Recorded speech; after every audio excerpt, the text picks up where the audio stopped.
Hello everyone. From this video, we are moving to our next chapter number 15, Blow Hot, Blow Cold. ये story हमारे third president doctor Zakir Hussain ने लिखी है। Doctor Zakir Hussain ने बच्चों के लिए बहुत सारी स्टोरीज लिखी हैं, उनमें से ये एक है। There was a woodcutter.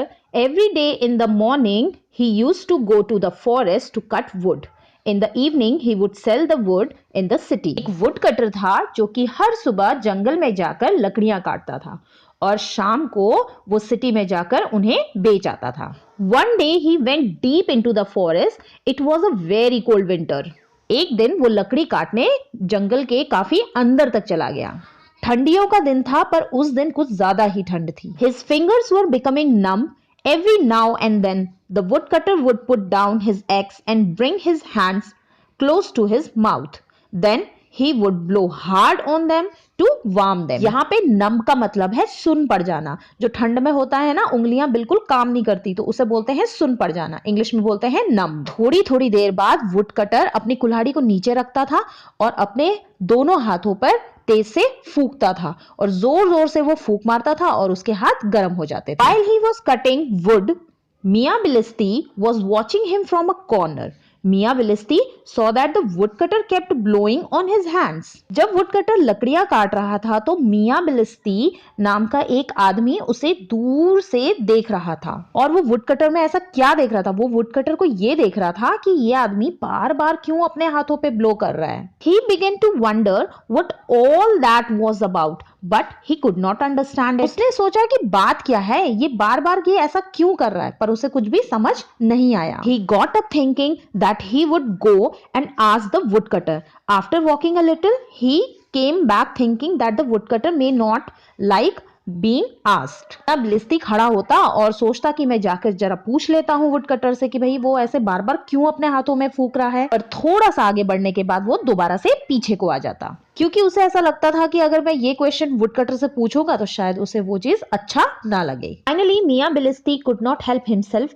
He went hopping to the woodcutter and said, "Hello, brother. If you don't mind, can I ask you something?" Finally, मिया बिलिस्ती अपने आप को रोक नहीं पाया और वो हॉप करता हुआ वुडकटर के पास गया और कहा, "हेलो ब्रदर, अगर आपको बुरा ना लगे तो क्या मैं आपसे कुछ पूछ सकता हूँ?" Seeing this tiny person, the woodcutter was amazed and amused, but he hid his smile and said, of course, ask what you want to." पहले तो वुडकटर ने जब उसको देखा तो वो पहले तो हैरान हो गया और उसे हंसी भी आने लगी, पर उसने अपनी हंसी छुपाते हुए और कहा कि हाँ पूछो, जो भी पूछना चाहते हो। All I want to ask is why do you blow from your mouth on to your hands? said मिया बिलिस्ती. मिया बिलिस्ती ने कहा कि मुझे बस यही पूछना है कि तुम बार बार अपने हाथों पे फूंक क्यों मार रहे हो। Woodcutter replied, "It is too cold. My hands are frozen. So I blow on them to warm them up a little. Then when they get cold again, I warm them again by blowing." तो woodcutter ने answer किया कि ठंड बहुत ज्यादा है और मेरे हाथ जम से गए हैं और मैं अपने हाथों पर फूंक के उनको थोड़ा सा गर्म कर दे रहा हूँ और जब वो दोबारा से ठंडे हो जा रहे हैं तो मैं उनको दोबारा फूंक करके उसको थोड़ा सा गर्म कर दे रहा हूँ। मिया बिलिस्ती nodded. ओहो, so that's it. मिया बिलिस्ती ने अपने सर को हिलाते हुए कहा, ओहो, बस यही बात थी। And with that he moved off, but he stayed nearby and kept a close watch on him. ये कह के मिया बिलिस्ती वहां से चले गए पर वो आसपास ही थे। Soon it was afternoon. The woodcutter began to think of lunch. He picked up 2 stones and made a चूल्हा. जल्दी ही दोपहर हो गई। वुडकटर लंच के बारे में सोचने लगा। उसने 2 पत्थर उठाए और एक चूल्हा बना लिया। He lit a fire and put a small handi filled with potatoes to boil. उसने आग जलाई और एक छोटी सी हांडी जिसमें कि आलू थे उसको बॉईल करने के लिए रख दिया। The wood was damp, so the woodcutter bent down and blew on the fire to help it burn. लकड़ियां गीली थी तो वुडकटर नीचे झुका और फायर में फूंका ताकि लकड़ियां जल जाएं। He was watching him from a distance. अरे, he said to himself, there he goes again blowing from his mouth. Does fire come out from his mouth? बिलिस्ती ने दूर से देखकर अपने आप से कहा, अरे ये फिर से फूंकने लगा, अब क्या इसके मुंह से आग निकलती है। Woodcutter was feeling very hungry. He took out a potato from the handi. He tried to eat it, but potato was too hot. He again began to blow on it, foo foo. Cutter को बहुत तेज भूख लग रही थी तो उसने हांडी से गरम गरम आलू निकाल लिया और उसको खाने की कोशिश करी, लेकिन आलू बहुत ज्यादा गरम था तो वो बार बार उसमें फू फू करके फूकने लगा। अरे, said Bilisti to himself, he's blowing again. Now what? Is he going to burn the potato? Blowing a few more foo-foos on it, the woodcutter put it in his mouth and began to eat it. अरे, बिलिस्ती ने फिर से अपने आप से कहा, ये तो फिर से फूकने लगा, अब क्या ये आलू को फूक कर जला देगा? थोड़े और फूफू करने के बाद वुडकटर ने अपने मुंह में डाला और उसको खाने लगा। Now Mia Bilisti was very surprised. He could not stop himself and off he went hopping to the woodcutter. Hello brother, he said. If you don't mind, can I ask you a question again? ऐसा देखकर मिया और ज्यादा हैरान हो गए और वो अपने आप को रोक नहीं पाया और हॉप करता हुआ वुडकटर के पास पहुंचा और कहा, हेलो ब्रदर, अगर आपको बुरा ना लगे तो क्या मैं दोबारा से आपसे एक और क्वेश्चन पूछ सकता हूँ? The woodcutter replied, not at all, ask whatever you want. Woodcutter ने रिप्लाई किया, नहीं, बिल्कुल नहीं, जो भी पूछना चाहते हो पूछ सकते हो. मिया बिलिस्ती said, this morning you told me that you blew on your hands to warm them up. Now you are blowing on this potato which is already so hot. Why do you want to make it hotter? मिया बिलिस्ती ने कहा कि तुमने सुबह मुझे बताया कि तुम अपने हाथों को गर्म करने के लिए उसमें फूक रहे हो, अब तुम इन आलू में फूक रहे हो जो कि पहले से बहुत गर्म है, तो अब तुम इन आलू को और गर्म क्यों बनाना चाहते हो? No no my little friend, this potato is too hot, I am blowing on it to cool it down. तो वुडकटर ने कहा, नहीं नहीं मेरे प्यारे छोटे दोस्त, इस पोटैटो को मैं गर्म नहीं करना चाहता हूं, मैं इसमें फूक रहा हूं ताकि ये थोड़ा ठंडा हो जाए. When he heard this, Mia Bilisti's face became white. He began to tremble with fear and started to back away. जैसे ही मिया बिलिस्ती ने ऐसा सुना तो उसका मुंह सफेद हो गया. हिंदी में जैसे कहावत है ना कि मुंह पीला पड़ जाना, वही चीज हो गई. अब वो डर से कांपने लगा और वो धीरे धीरे पीछे को होने लगा. The woodcutter was a good man. He said, "What's wrong, Mia? Are you trembling because of the cold?" Woodcutter एक अच्छा आदमी था तो उसने पूछा, क्या हुआ मिया, क्या तुम ठंड की वजह से कांप रहे हो? But Mia Bilisti kept going backwards. When he was a safe distance away, he said to himself, "What kind of a creature is this? Surely he must be a ghost or a jinn." पर मिया बिलिस्ती पीछे हटते रहे. जब मिया बिलिस्ती woodcutter से काफी दूर के distance पे हो गए तो उन्होंने खुद से ही कहा कि किस टाइप का क्रिएचर है ये, पक्का या तो कोई भूत है या फिर कोई जिन है. Blow hot blow cold with the same breath, it is just not possible. उसी सांस से गर्म हवा और ठंडी हवा, ऐसा होना इम्पॉसिबल है. That's right, there are some things which just can not be but they are. बिल्कुल सही, कुछ चीजें नहीं हो सकती हैं पर वो होती हैं. क्या आप भी सोचते हैं कि ये किस तरीके से पॉसिबल है कि हम उसी ब्रीथ से कभी ठंडी हवा निकाल सकते हैं तो कभी किसी चीज को गर्म कर सकते हैं? ये कैसे पॉसिबल है? होता यह है कि हमारी ब्रीथ में थोड़ी सी गर्मी रहती है.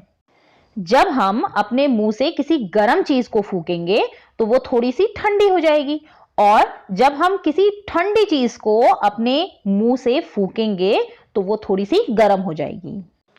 अपने ब्रीथ की जो गर्माहट है उससे ज्यादा ठंडी चीज में फूकने से वो चीज गर्म होती है और अपने ही मुंह की जो ब्रीथ की जो टेम्परेचर है उससे ज्यादा गर्म चीज में फूकने से वो चीज थोड़ी ठंडी हो जाती है. जब अपने हाथों को हम मुंह के पास रख के फूकते हैं तो वो हमें थोड़ा गर्म लगता है, बट वही चीज अगर हम अपने हाथों को थोड़े दूर से फूकेंगे तो वो उतना ज्यादा गर्म नहीं लगेगा. पता है क्यों?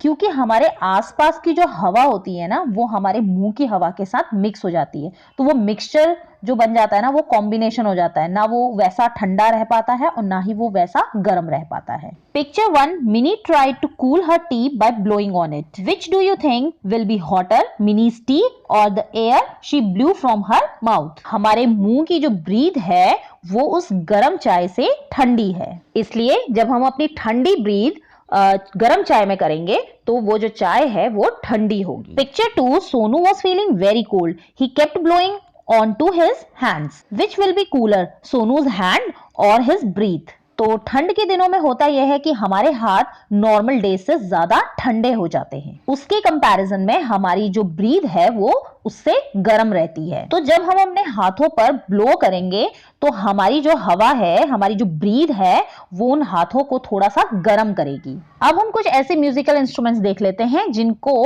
फूंक करके बजाया जाता है। ऐसे इंस्ट्रूमेंट्स जिनको बिना फूंक के बजाया नहीं जा सकता तो वो है flutes, mouth organ, bagpipes, whistle, bean, trumpet, etc. इन सारे ही इंस्ट्रूमेंट में जब हम फूंकते हैं तो ये प्रोड्यूस करते हैं मेलोडियस साउंड। कुछ लोग अपने चश्मों को साफ करने के लिए पहले उस पे ब्लो करते हैं, उसके बाद एक क्लीन कपड़े से उसको वाइप करते हैं। जब हम अपने मुंह से गर्म हवा को ब्लो करते हैं तो वो हवा ठंडे एयर के कांटेक्ट में आती है और वो हवा भी ठंडी हो जाती है। तो जो गर्म भाप जो हमारे मुंह से निकलती है वो कन्वर्ट हो जाती है लिक्विड में।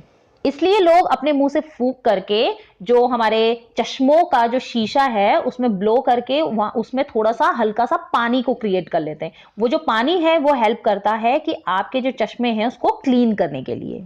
यही सेम प्रोसेस को ऑब्जर्व करने के लिए आप अपने घर के मिरर में भी इसी तरीके से ब्लो करके देख सकते हैं। उसमें भी यही सेम इफेक्ट आपको देखने के लिए मिलेगा। The clock inside you. You have all heard the tick tick of the clock. Have you seen a doctor using a stethoscope to listen to the chest? What do you think she hears? Is there a clock inside your chest that keeps ticking away? आपने घड़ी की टिक टिक की आवाज तो सुनी ही होगी। क्या आपने देखा है कि डॉक्टर्स अपना स्टेथोस्कोप हमारे चेस्ट के ऊपर रख के कुछ सुनते हैं? तो आपको क्या लगता है कि वो क्या सुनते हैं? किस तरीके की आवाज अंदर से आती है? क्या आपके अंदर कोई क्लॉक है जो कि टिक टिक करती है? स्टेथोस्कोप एक इंस्ट्रूमेंट है जो कि डॉक्टर्स यूज करते हैं ताकि वो हमारे दिल की धड़कनों को सुन सके। आप भी अपने घर में इस इंस्ट्रूमेंट को बना सकते हैं और अपने हार्ट बीट को सुन सकते हैं। तो इसके लिए आपको एक रबर ट्यूब लेना पड़ेगा या फिर एक पाइप ले सकते हैं आप, और उसके साथ साथ आपको एक फनल लेना पड़ेगा।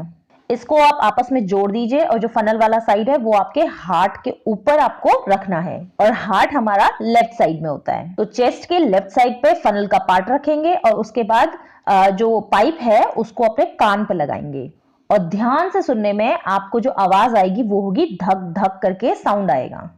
और अगर आपको लगता है कि उतना क्लियर हमें नहीं सुन रहा है तो आप 30 टाइम्स जंप करो और उसके बाद आप ना तेज तेज सांस लोगे, तो उसकी वजह से आपकी जो धक धक की साउंड है ना वो आपको क्लियर सुनाई देने वाली है। Snake tells the flow of air. इस एक्टिविटी को करने के लिए आपको एक राउंड शेप में आपको एक पेपर ले लेना है, उसका डायमीटर 10 to 15 सेंटीमीटर होना चाहिए। उसके बाद आपको उस पेपर को स्पाइरल शेप में काट देना है जैसे कि दिखाया गया है। अब जो आपका स्पाइरल शेप आया वो एक स्नेक की तरह दिखेगा और उसके दोनों ही साइड में आपको थ्रेड बांध देना है, और इसको अच्छे से होल्ड करने के लिए आप एक नॉट बना सकते हैं। स्नेक को या तो हैंग कर लेना है या फिर आपने इसको होल्ड करना है अपने हाथों से ही। और कहां पर होल्ड करना है? आपको होल्ड करना है इसको गरम गरम चाय के ऊपर या फिर गरम पानी या फिर नीचे से आप कैंडल जला सकते हैं। अब आपको टॉप से आपको देखना है कि स्नेक किस तरफ को मूव कर रहा है, वो राइट साइड को जा रहा है या फिर लेफ्ट साइड को जा रहा है, मींस क्लॉकवाइज या फिर एंटी क्लॉकवाइज। अगर आप चाहते हैं कि हवा ऊपर से आए तो उसके लिए आप फैन चला सकते हैं। जब भी हवा नीचे से आएगी तो आपका जो स्नेक है वो क्लॉकवाइज डायरेक्शन में जाएगा। ऊपर का फैन चला के जब आप उसको नोटिस करेंगे कि स्नेक आपका कहाँ मूव कर रहा है तो वो मूव करेगा एंटी क्लॉकवाइज। तो इस एक्टिविटी को करने का रीजन एक ही था, इस स्नेक से हमें यह पता चल जाएगा कि आपकी जो हवा है वो नीचे से आ रही है या फिर ऊपर को आ रही है। हवा अगर अपवर्ड डायरेक्शन को जा रही है तो स्नेक क्लॉकवाइज घूमेगा, अगर डाउनवर्ड डायरेक्शन में आ रही है तो स्नेक एंटी क्लॉकवाइज घूमेगा। हमेशा ठंडी हवा नीचे आती है, सेटल डाउन होती है क्योंकि वो हैवी होती है, और जो हल्की हवा है वो हमेशा ऊपर जाती है क्योंकि वो लाइट इन वेट होती है। फैन हमेशा हमें ठंडी हवा देता है तो वो हवा नीचे को जाएगी, और जो बर्निंग कैंडल के ऊपर आप रख रहे हैं या किसी चाय कॉफी के ऊपर रख रहे हैं तो वो हवा जो होती है वो हमेशा गर्म होती है और गर्म हवा हमेशा ऊपर को जाती है। इस केस में आप हॉट एयर बलून का एग्जाम्पल ले सकते हैं। इसी रीजन की वजह से हमारी जो विंडोज होती है वो हमेशा हमारी नीचे होती हैं और जो वेंटिलेटर्स होते हैं वो हमेशा ऊपर होते हैं। विंडोज हमारी होती है ताकि फ्रेश एयर अंदर को आ सके, और वेंटिलेटर्स होते हैं ताकि वो गर्म हवा को रूम से बाहर निकाल सके। सो आप समझ ही गए होंगे कि भारी हवा जो कि ठंडी हवा होती है वो हमेशा नीचे रहती है और जो गर्म हवा होती है वो हमेशा ऊपर रहती है।